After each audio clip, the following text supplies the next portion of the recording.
One. Hi, folks. You are watching and listening to Sipping Off the Cuff on Tequila Aficionado Media on all of our channels and networks. I'm Mike Morales here in sunny Southern California. That guy out there is.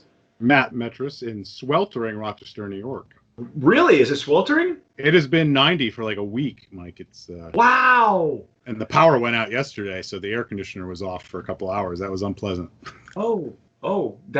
Yeah. Well, I know what that's like because we have the brownouts in the middle of summer. You know, we have those controlled brownouts where the roll. What do they call them? Rolling brownouts. Rolling, yeah.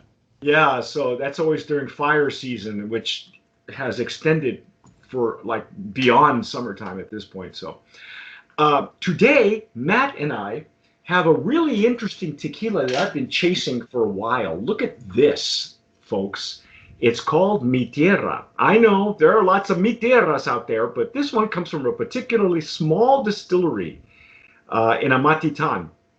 And, right now, I'm just going to go out on a limb and go, I want to nominate this for Brand of Promise just in packaging. Absolutely. This is such a beautiful bottle. Yeah, it's supposed to look like a pena, piña, with the pencas off. There you go. You're trying to get both those words out at once. I know. I just very rarely ever say them twice in the same sentence in Spanish. This one's got. I don't know if you noticed this. It's got like a signature on the foil neck. I'm thinking that's their master distiller. Yeah, it's hard to tell. Does it say Carlos? I can't tell what the last name is. The Tequilera de la Tequilera de la Barranca de Amatitan started from the ground up by Ingeniera Ana Rosa Carrillo in the year 2000. So this is another female brand distillery, apparently. Well, we'll get into more of the stats and stories a little bit later. I want to taste this juice and then go into all the particulars. We'll even tell you where the distillery is and the name of it and the numbers. And yeah, if you folks are using the gnome list, just a warning, if you punch in on the search for Mi Tierra, you're going to wind up with a lot of Mi Tierras. Wow, there's even bubbles. It's hard to tell because it is. Yeah, it's a faceted bottle. So, but it's got a great hand feel. It's. I think it'd look great behind a bar. So. It really would. Yeah, put some maybe. Underlighting on it. Through. Yeah, it'll look nice. Bottle glorifier. And there's a little punt on the bottom too, so you could get a nice little LED in there. I didn't know. Yeah, I'm gonna pour some in my Stasso jarrito for tequila. I'm gonna try not to get any on my keyboard because that would be dangerous. That only happened that one time. I know, but you know what? It really is valid because we do these. We have 10 tasters throughout the country and one in the UK. So my warning to everybody after watching Matt do what he did to his computer is be careful. And that was... I never thought of it until it happened to you. I was like, oh, wow, that could happen to me, And it was not tequila. It was mezcal. So yes, which... That somehow makes it better. Well, yeah, a little bit. All right, so I poured some into my jarrito. And we're looking for legs and tears. It's been a very interesting couple of weeks with tastings. We've had some really old school tequilas, and the flavor profiles were amazing. At one point, with the one tequila that I was working with on Sunday, we were so enamored, I even forgot to look at the legs and tears until like the last expression, because we do that all the time, right? Yeah. We get carried away sometimes. Yeah. I don't know if you can even see this on my camera, but it's got some pretty legs and tears, but that nose. I haven't smelled it yet. Oh, I took a snort from the neck. Wow. Yeah. Oh, hello. Hi. Punch with agave right up front. Yeah.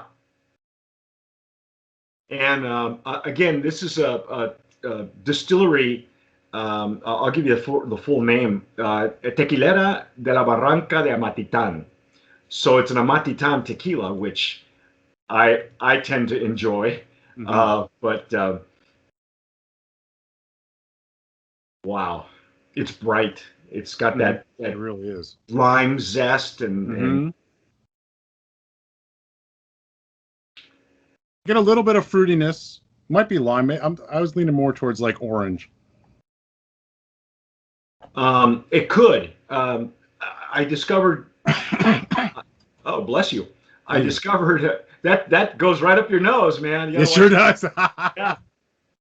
Well, there's no alcohol though. That's what I'm No. saying. I can't.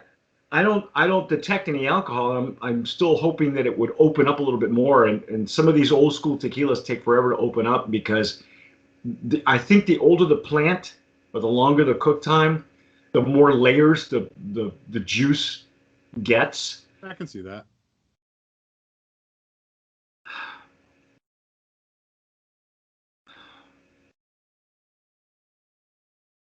Wow. It's just bright and Hmm. lime. I mean, just a citrus nose. I'm not getting alcohol. No, none at all.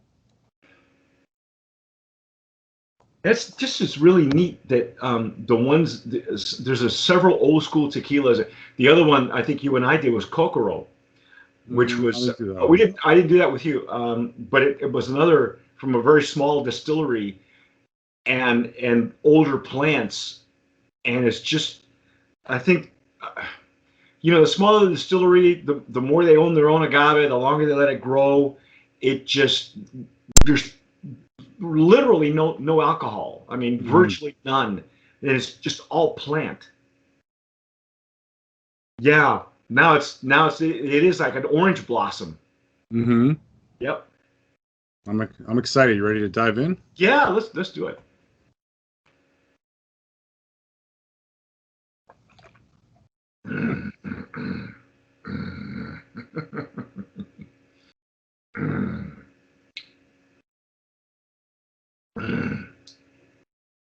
Oh, that was neat. That started off plant. I Yeah, got definitely some citrus, but then I got some more earthier tones towards the end. I did too. I did too. Maybe like a clay almost. Yeah. Well, I'm not sure. We'll have to take a look at the process. They did send us some information, like a small deck of information, and I honestly haven't really taken a look at it. Just haven't had the time. And we just broke the seal off of these. Hmm. Although to be fair, you've had yours for a few weeks, haven't you? Your meat Mm, terror I for think like I a only got mine about a week before yours. okay. Yeah, now that after the first pass, even in the glass, you're getting that clay, Yep. the wet cement. Uh-huh. Yeah, absolutely. Oh my.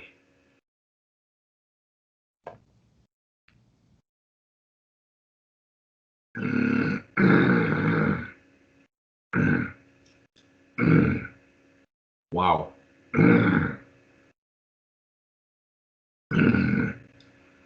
Very Got a, pleasant on the retronasal. yeah, got a little bit of pepper right before the finish too.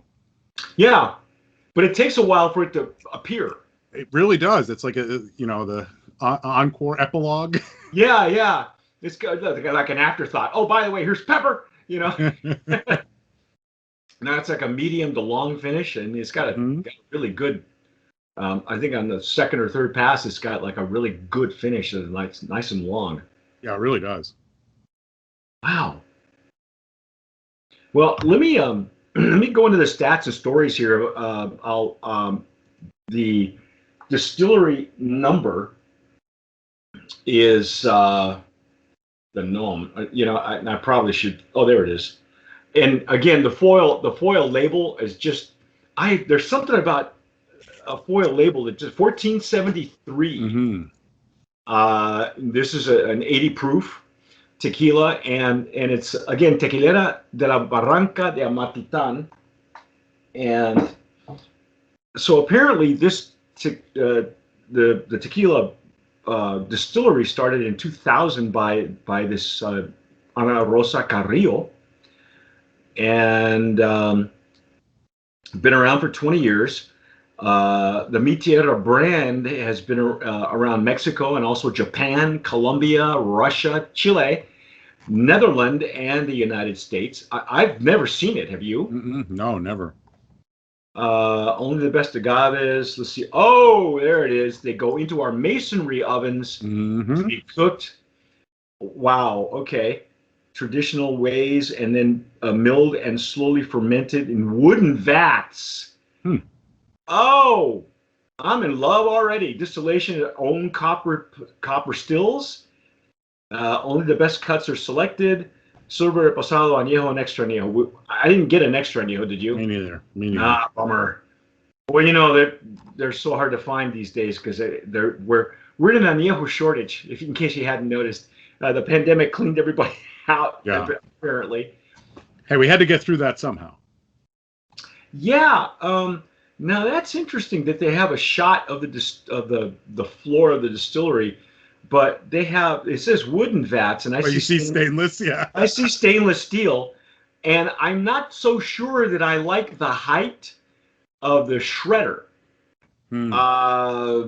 because you've seen, if they're up that high, it looks like a diffuser, but they're not saying it, and the distillery is so small. There's only a handful of brands that come out of here, and the only one I've ever heard of is Don Fernando TKO, which is one that's been around for a while. Looks like a boxing glove. But other than that, I've never heard of any of these other ones. Gran Batallon, Mexico Azteca, Casa Pecados. Never heard of any of these.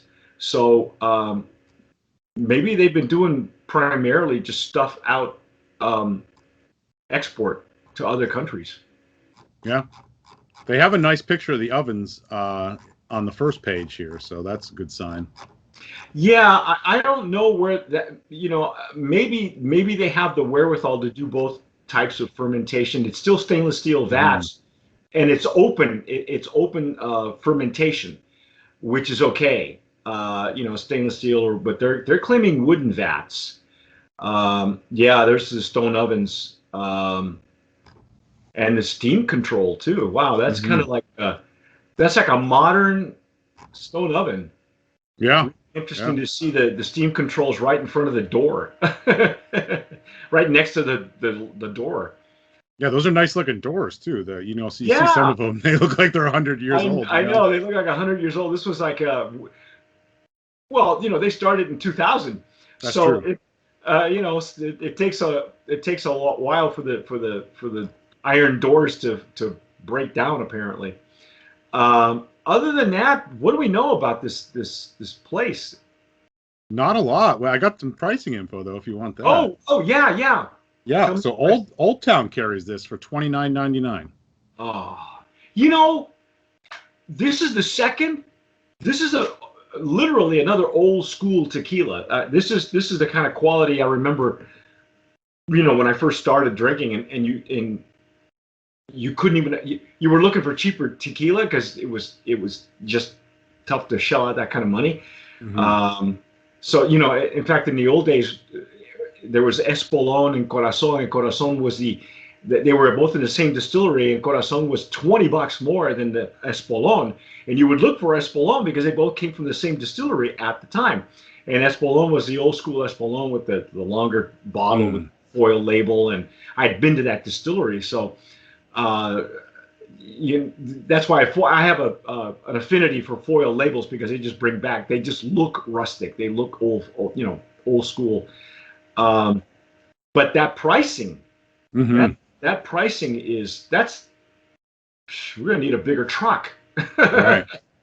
Looks like it's out of stock too, so apparently yeah, people have been people have they jumped on the bandwagon. They figured it out. They do tell us that the nose is a plethora of enjoyable citric aromas, from grapefruit to orange to limes. They're right. It goes like the whole spectrum. And this is it says herbal notes, but we didn't get that. You and I got wet cement. I got, like you said, it was clay or like wet cement. So I don't know what else to say. I think this is, let's just go there, man. This is Listen to here. I'm losing it. It's Brand of Promise nominee in the Blanco category. Holy cow. Where's your shot? Okay. Where's your There shot? it is. There it is. It's actually right side. Right side forward. Yeah. Written on the back of a recipe card for another brand. We're supposed to get the rest of hiatus, which is really cool. I can't wait for it to get, to have you and me finally get all of them instead of just a mix of them. Yep. Yeah, wow. And it's dangerously affordable. Yeah, it really is. It really is. If you can find it, get it, and back up the truck. Get one and get one to give away. Yeah, these citrus notes are going to complement a cocktail really well, too. Either a margarita, Paloma, anything citrusy. This is really going to shine through, I think. Wow. The longer you let it sit, now the mouthfeel is a lot more, the structure is thicker on the palate now. It really is, yeah. Because I let it sit here, and it finally opened up, and that took a sip, and it's like all of a sudden it got savory. Now I'm getting the herbal stuff that they were talking about. Mm-hmm. Wow. Amazing juice, man. Yeah, it really is. Can't wait to try the Reposado and the Añejo. That's our take on Mi Tierra Blanco, or silver as they're calling it. Look for it. It's affordable. It's rustic. It's really look good on your bar, and it's a great gift at this point. And the quality is there. It's a small distillery with names that I've only seen the Don Fernando. I've never seen this on the market. I've seen bottles similar, but much larger. This one's actually very nice. But that's our take on Mi Tierra. You have been watching and listening to Sipping Off the Cuff on Tequila Aficionado Media on all of our channels and networks. Please subscribe to our YouTube channel. If you've had it, tell us what you use it for. If that's your go-to, please let us know in the comments below. Don't forget to give us a like, hit the notification bell, and whatever you do, tomar sabiamente. Sip wisely.